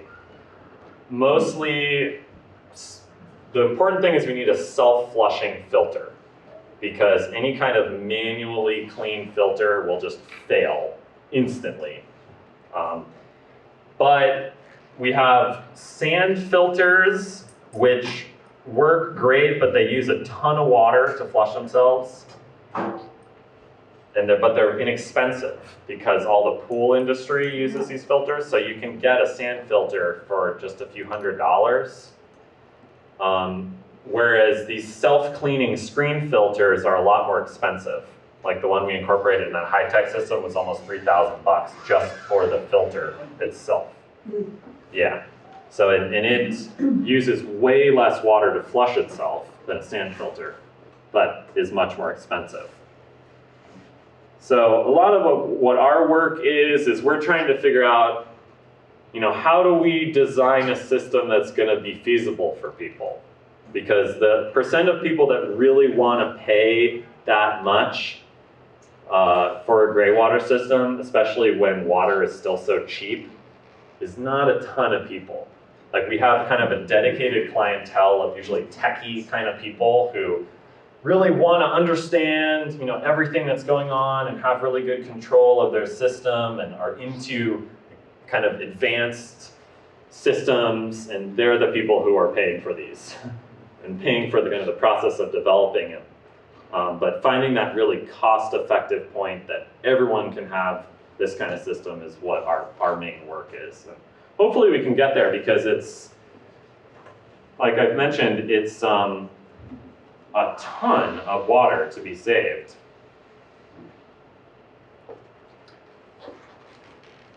This is what ends up happening with the manually clean filter.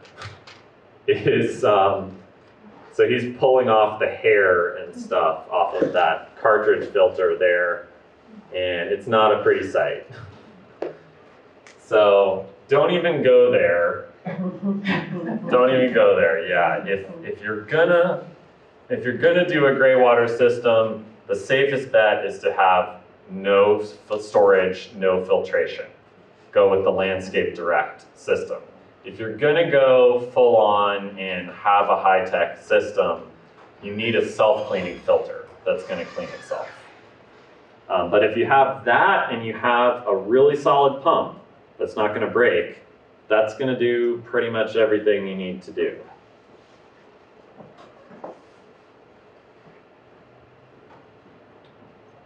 This other picture here shown in the lower right is a prefab system that over the last few years before we were designing our own systems, we were installing a lot of the ones you can go out there and find on the internet. Be really careful, because there's a lot of bad systems out there that don't work well, that people don't really have a long track record of installing either, and they just kind of show up and then they disappear like really soon. So the Irrigray system is made in Texas, and we just had terrible experiences with it. It was like every part of it broke systematically, just one after the other, and What was the name of that? Irrigray. Irrigray, yeah. I just, oh man, it was so bad. And as the installer, you're in a tricky position, because you're kind of on the hook for the system working when it just didn't at all. So the controller was glitchy and horrible. A lot of the just fundamentals of the valving didn't make sense and didn't work well. I had a lot of hassles around this system.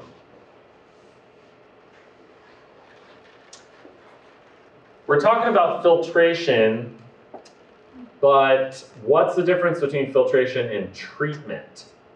So when we're talking about treatment, we're talking about disinfection. And usually that's accomplished with something like chlorine or hydrogen peroxide. or other types of disinfection that actually kill the bacteria. So when you see the purple pipe reclaimed water that's come from the wastewater treatment plant, it's been disinfected thoroughly. And once it has been disinfected, you can actually store that water for a long period of time and nothing's going to go wrong with it. That's why we can't store untreated gray water for more than 24 hours, and that's part of the code, is that all that biological activity in there just starts going crazy, and your tub of gray water turns into black water really quickly, and smells really, really bad, and just becomes a nightmare to deal with. So that's why we'd never store gray water, and we aren't really trying to disinfect it because we're just sending it out as fast as we can produce it. We recently came across a system for a guy who, he had a whole lawn that was already done in the wrong kind of drip tubing under the lawn. So they had already put in drip tubing that wasn't compatible with gray water. But he really wanted to do a system. And so we were like, how is this gonna be possible? Looking into the emitters compared to the bioline that I was showing before, the only difference is that disinfection step. Basically, the bioline emitters have the copper oxide. So we actually spec'd out a hydrogen peroxide injector for this guy's system. And it ended up being more cost effective than pulling up the whole lawn and putting in new drip tubing. And not too expensive. Hydrogen peroxide is a really great, more kind of homeopathic way of disinfecting stuff than chlorine. And it just squirts a tiny little bit of hydrogen peroxide in there into the system and keeps the whole biological growth down in the emitters and everything. There's other ways of accomplishing disinfection, like with ultraviolet light. But one thing we come across is that when you have a water rich in sediments, the sediments blocks the ultraviolet light from reaching the water column and disinfecting it. So it doesn't work that well unless you have really pretty clean water.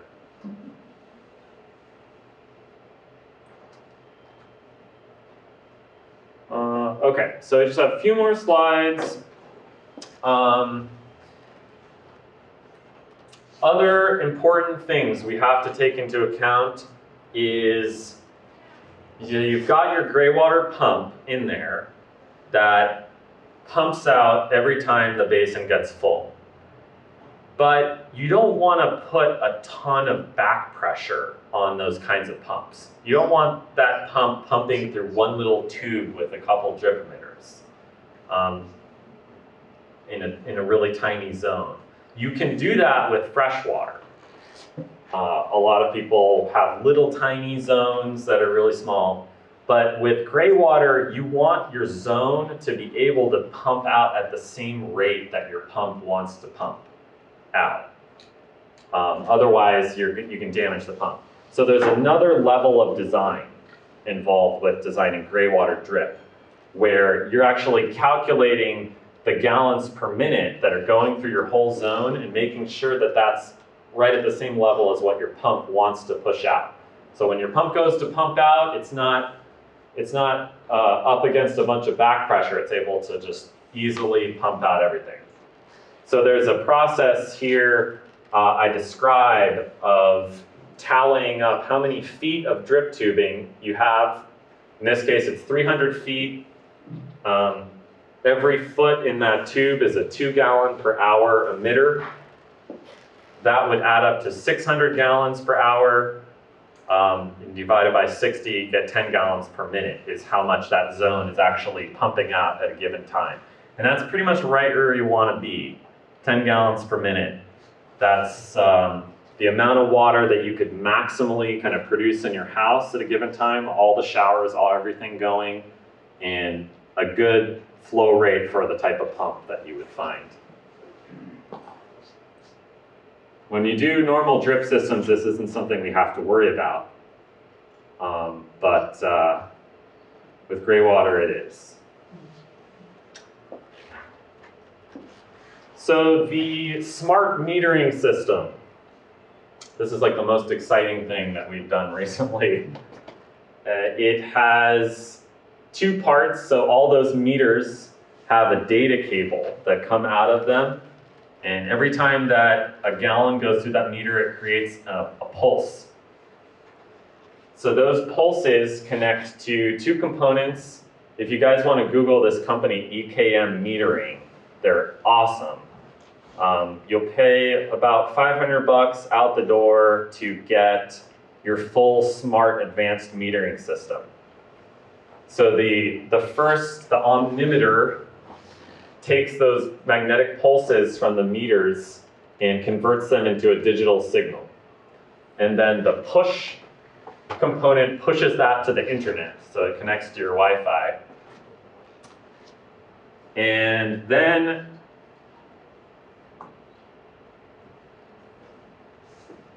you can log on to your computer and you can see anytime that you've had gray water produced.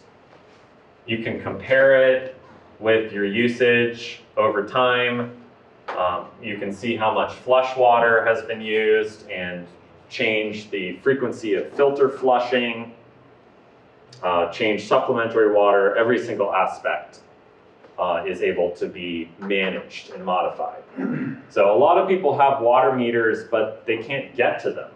They can't use them. You could, but you're too lazy, or it's like a lot of work to get into the box. So this is the next step, is really making that data accessible to us. And then you really start using it, I find. When you can sit at your computer and really easily understand where the water is being used, it empowers you to actually manage it more efficiently. On this site, one of the simplest things we were able to do is see how much water gray water is actually producing. How does that compare with our estimates? And this is a table for the month of July showing that this family basically produced 80 gallons of gray water per day. We thought it was going to be 160, and their actual production is half because they're doing a good job saving water in every place that they can. Their lawn needs 91 gallons is the water budget for their lawn that they had per day in the month of July. So they need 11 gallons supplementary. And so we know we need to run the system for 2 minutes.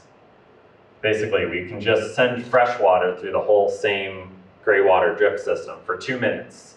And that covers a little bit that the lawn needs that they weren't producing enough for. So that type of pinpoint management, is possible in this system because we know how much water we're producing, and we've calculated how much water the lawn needs. That's awesome. Yeah. All right, so I just have, this is, I think, second to last slide, and then if there's any other questions. This is looking at, might be review for some of you guys, might be new. That last table we looked at had a assumption of how much water the lawn needed. So the way that you calculate that is with using what's called a water budget. A water budget is, we kind of talked about this a little bit with what she was mentioning in her presentation before. So it's a mathematical equation that uses 3 different elements. We have one called the ETO, evapotranspiration rate. And that's the way that we measure how much water is being lost from the lawn in any given time. This would be, a peak monthly would be for the hottest month of the year, like July. And this is for our region, so I don't know, we might be a little bit hotter than you guys. Oh, no. No, No. doubt Do you know what your peak evapotranspiration rate is in the summer? No, but I used to live in that area you are. It's much hotter here. Okay. Okay. It's just because we're north. Yeah, I'm 14 for 10 days in a row. Whoa, wow, that's amazing. Wow, I knew it was like that. Well, okay, yeah, no, we're in Reading, we're not up in Shasta yet. Yeah, Reading. But up there, it's cooler probably. You're in Reading? No. No, I'm saying I kind of forgot and was thinking we were like more in the mountains, but No, because you're in Sonoma County, you Yeah. get fog, You fog can have a rolls lot of in and everything, it's land. totally different here. cool. So yeah, so you guys are probably much hotter than 7. Yeah. That's a number for where we're located. But, so that's your peak evapotranspiration rate, so that where the yellow ETO is, we put 7 there. The plant factor represents how much, if it's a high, medium, or low water use plant. Turf grass is usually high, but it depends on the exact variety that you have. So it's common to see 0.8 used as a plant factor for turf in kind of the real world. So plant factor 0.8, and then our landscape area in this situation was a lawn 20 by 20 feet, so that's 400 square feet. So you multiply those 3 numbers together, and then the 0.62 is a conversion from inches to gallons.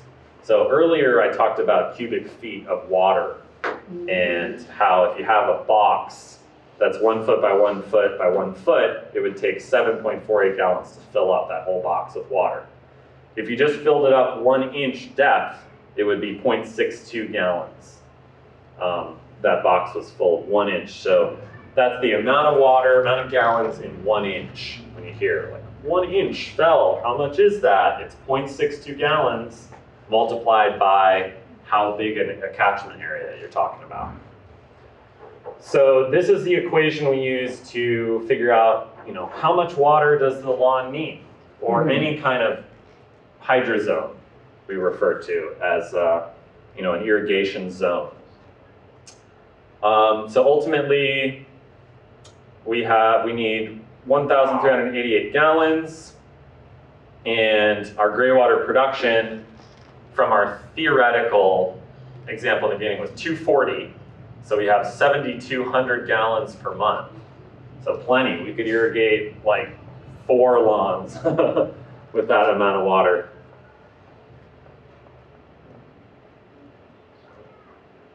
Kind of cool. It is. So your water budget is monthly?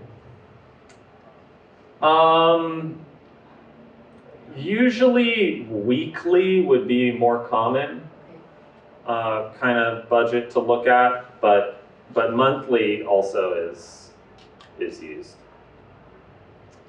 Okay, so in closing, talking about rainwater, and I already mentioned how it's good to send rainwater into your gray water infiltration basins seasonally. It helps clean out the salt residues. Some people might also be able to use rainwater to flush your filters for your gray water system, or have it use the whole same distribution system and have it run through the same drip tubing and everything. Usually rainwater has all types of unique opportunities because you can store it for a really long period of time. You could even make it potable if you have a really clean roof and a really impeccable catchment system. Rainwater is way cleaner than gray water. So, but there's just not as much of it in the time when we need it. Especially with COVID, the price of tanks is just doubled or tripled, and it hasn't gone back down again. So it's been a kind of a big hit to the rainwater industry. You used to be able to get a 2,500 gallon tank, which is kind of the most common size, for $1,000 every day of the week from every single store. And now it's like more like $1 per gallon, so you'll pay like $2,500 for a 2,500 gallon tank.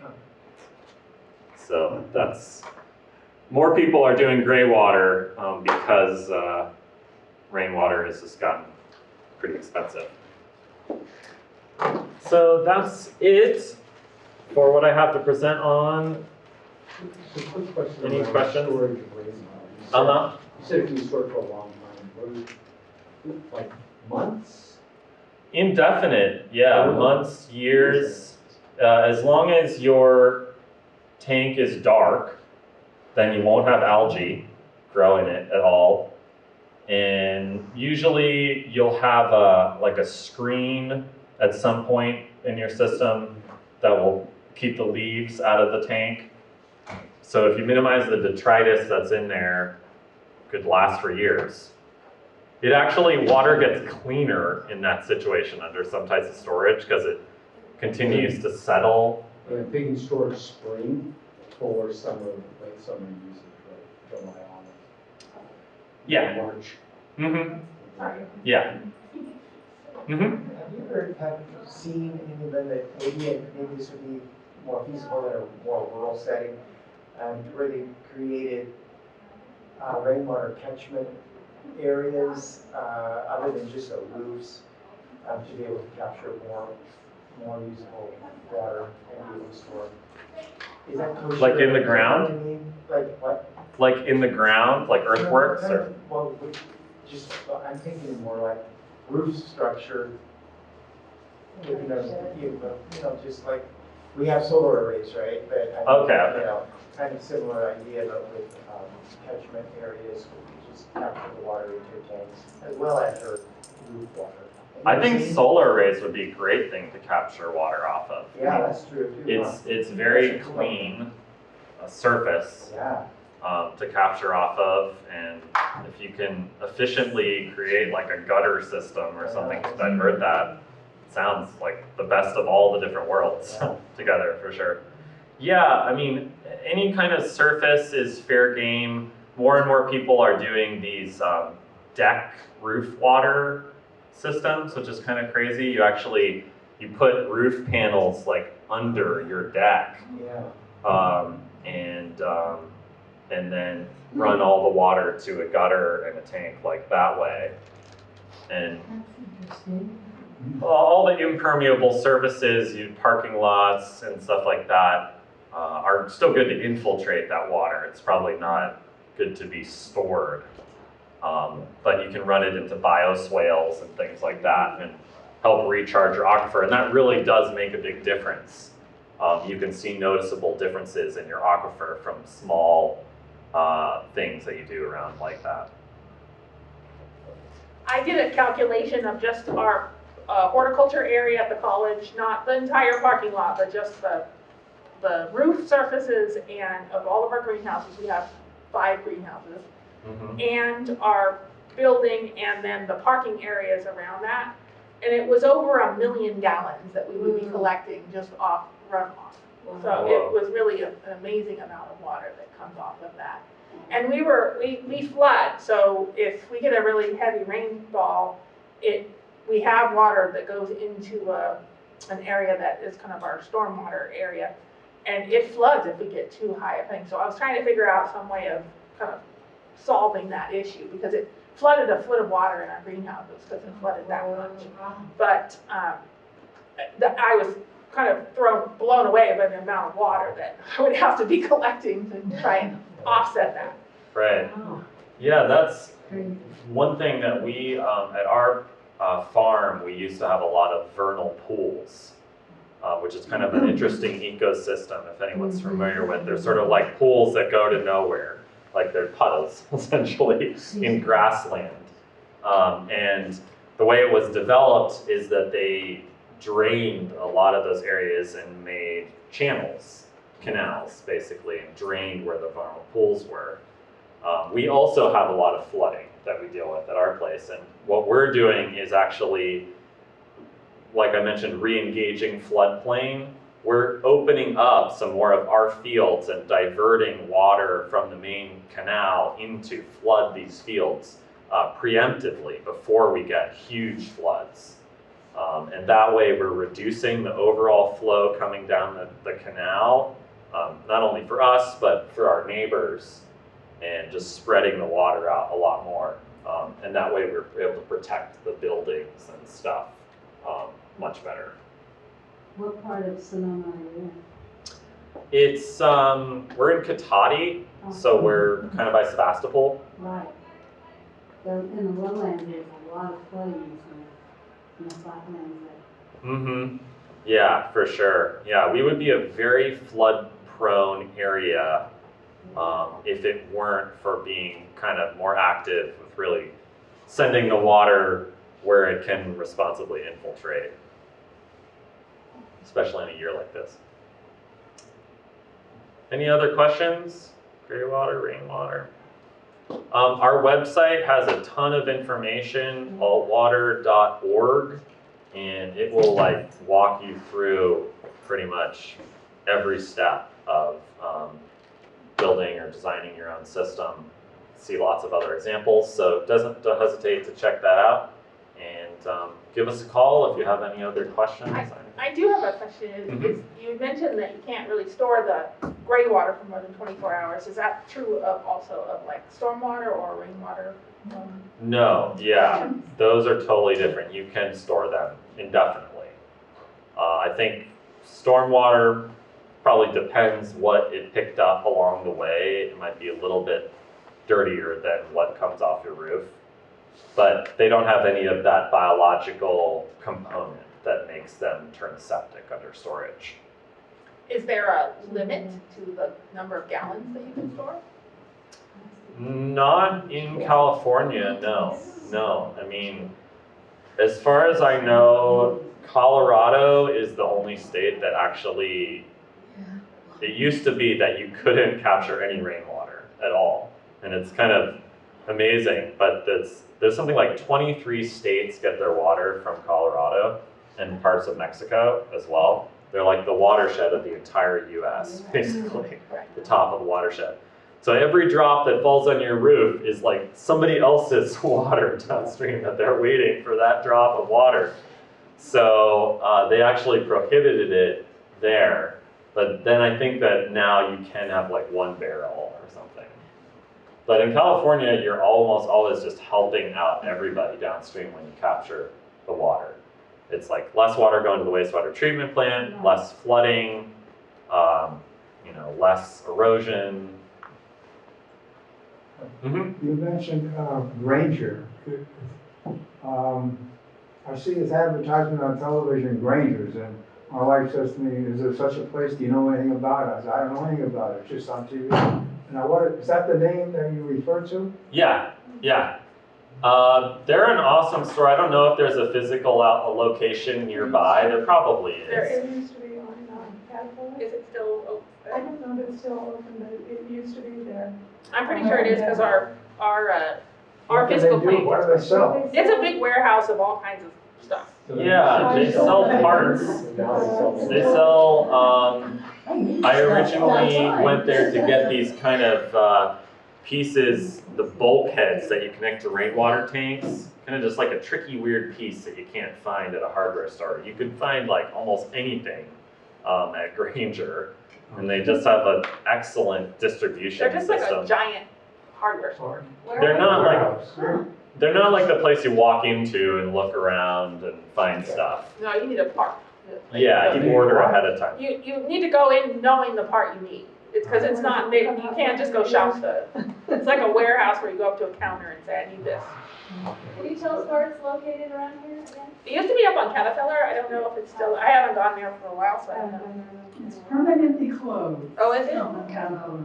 But you can order online. So yeah, they're They would online. deliver to you, yeah, And then probably you as well. see for tradesmen only, and now they sell retail. Yeah. Yeah, Yeah. Yeah. Ranger.com. Do you do much of this work? Where I live anyway, the trees around the place are just really old. Root systems are everywhere. mm-hmm, It's impregnable almost. mm-hmm. How do you deal with areas like that? Well, you have to be ready to modify your design. a little bit sometimes when you come across a route that really is that big that you can't go around it.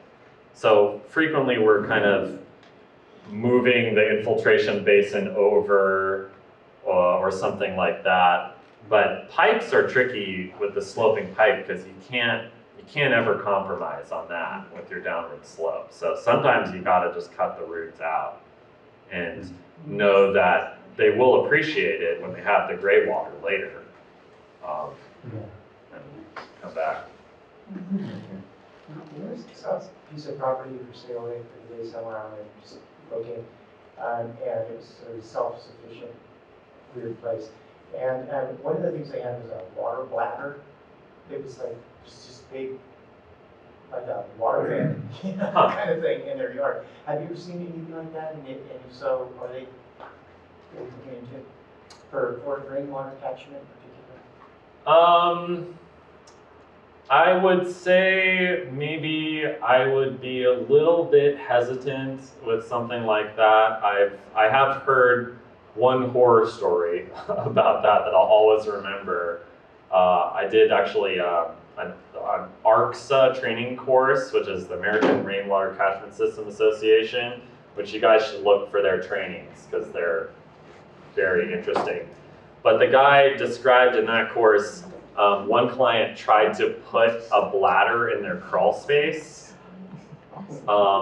and the whole thing worked for a while and it filled up with water, but then the ground wasn't level in the crawl space. So all of a sudden this huge bladder that's now thousands and thousands of pounds starts moving like this weird amoeba and like taking out the piers with it as it goes, like through their own. So they just stab the bladder to get the water to come out. Anything that's like a soft kind of plastic thing like that, I would It's a be. little weird, but like maybe it'd be, kind of cost effective maybe if it was. Maybe for a weird shape, and there probably is some process to patch it up all nice, if you do have to stab it. What was the name of that American Rainwater Catchment? Yeah, ARCSA. ARCSA is usually what the ARCSA.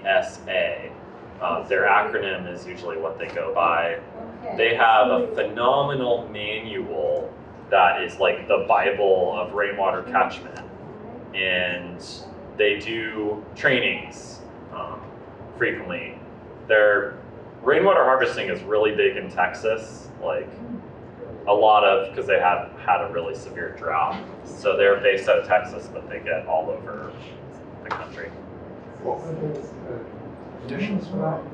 ARCSA, ARCSA, American Rainwater Catchment System Association. Mhm. Thank you. Yeah. Something went wrong. Please try again. Any other questions? All right, well then I guess I'll wrap up with that. Thank you so much for.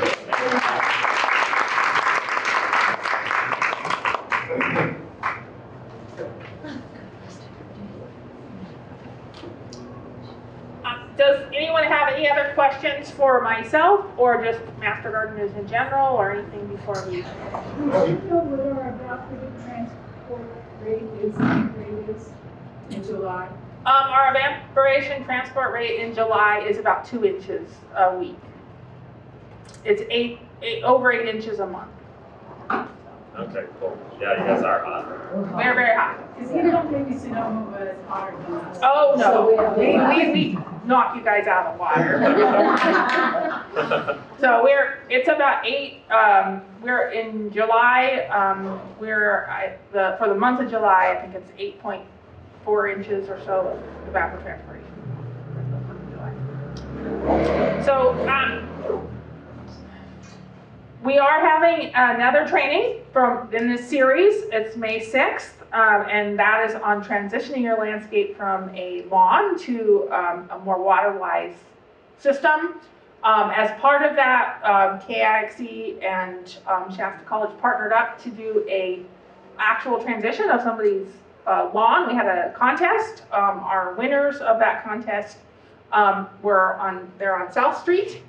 We are actively working on that site to transition it, and we're filming that transition so that we can kind of share all of those steps with you at our workshop. And we'll also have that to share out. So if you're interested in other ways of saving water, and one of those being conserving water in your landscape, then please join us on May 6th.